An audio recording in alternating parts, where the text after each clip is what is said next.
கர்நாடகாவில் என்னதான் நடக்குது? ஒரு சட்டமன்ற உறுப்பினரை கொல்ல முயற்சிக்கிறதா கர்நாடகாவில் உள்ள மாநில காங்கிரஸ் அரசு. அதாவது கைது செய்யப்பட்ட சட்டமன்ற உறுப்பினர்களை சட்டவிரோதமாக ஒரு காவல் நிலையத்திலிருந்து மற்றொரு காவல் நிலையத்திற்கு அழைத்துச் சென்று சாலையில் என்கவுண்டர் செய்ய மாநில அரசு திட்டமிட்டதாக சந்தேகம் ஏற்பட்டுள்ளது. தற்போது சிடி ரவி அவர்கள் காவல்துறையினரால் தலையில் அடிபட்டு ரத்தம் சொட்ட சொட்ட அவருடைய புகைப்படம் இணையதளத்தில் வைரல் ஆயிட்டு இருக்கு.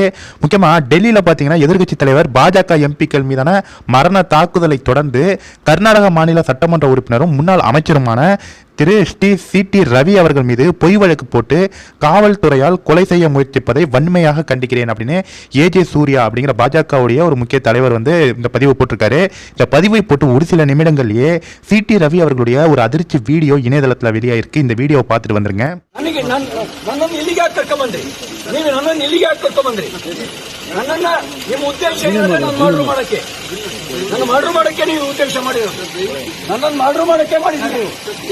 ಯಾಕೆ ಸುತ್ತಿಸ್ತಾ ಇದೀರಿ? 11 ಗಂಟೆಯಿಂದ ನೀವು ಖಾನಾಪುರದಿಂದ ಎಲ್ಲ ಸುತ್ಕೊಂಡ್ ಬಂದ್ರಿ. ನೀವು ಯಾಕೆ ಸುತ್ತಿಸ್ತಾ ಇದೀರಿ? ನನಗೆ ಇಂಜುರಿ ಆದ್ಮೇಲೆ 3 ಗಂಟೆ ಮೇಲೆ ನೀವು முக்கியமாக இந்த பிரச்சனை எங்கே ஸ்டார்ட் ஆகுது அப்படின்னு பார்த்தீங்கன்னா, கர்நாடக அமைச்சர் லட்சுமி ஹெபல்கரை தரைக்குறைவாக பேசியதாக பாஜக சட்டமன்ற மேலவை உறுப்பினர் சிடி ரவி கைது செய்யப்பட்ட நிலையில் தன்னை கொல்ல முயன்றதாக துணை முதல்வர் டி.கே. சிவகுமார் மற்றும் லட்சுமி ஹெபல்கர் சதாம் ஆகியோர் மீது சிடி ரவி புகார் சொல்லியிருக்காரு. முக்கியமாக அங்கே பார்த்தீங்கன்னா நடு ரோட்டில் உட்காந்து தர்ணா பண்ணும் இந்த வீடியோவை தான் இப்போ நீங்கள் பார்த்துட்டு வந்துருக்கீங்க. கண்டிப்பாக கர்நாடகாவில் என்னதான் நடக்குது அப்படிங்கிறத நம்மளுக்கு ஒரு அதிர்ச்சிக்குள்ளான ஒரு நியூஸாக இருக்குது.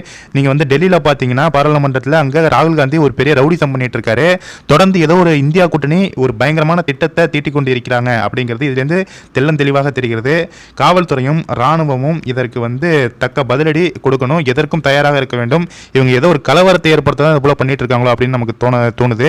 கண்டிப்பாக இந்த வீடியோவை எல்லாருக்குமே ஷேர் பண்ணுங்க. தமிழகத்தில் உள்ள பாஜகவினரும் நல்லா உஷாராக இருக்க வேண்டும் அப்படின்னு கேட்டுக்கொள்ளப்படுகிறது. இந்த வீடியோ எல்லாருக்குமே ஷேர் பண்ணுங்க ஃப்ரெண்ட்ஸ். தேங்க்யூ.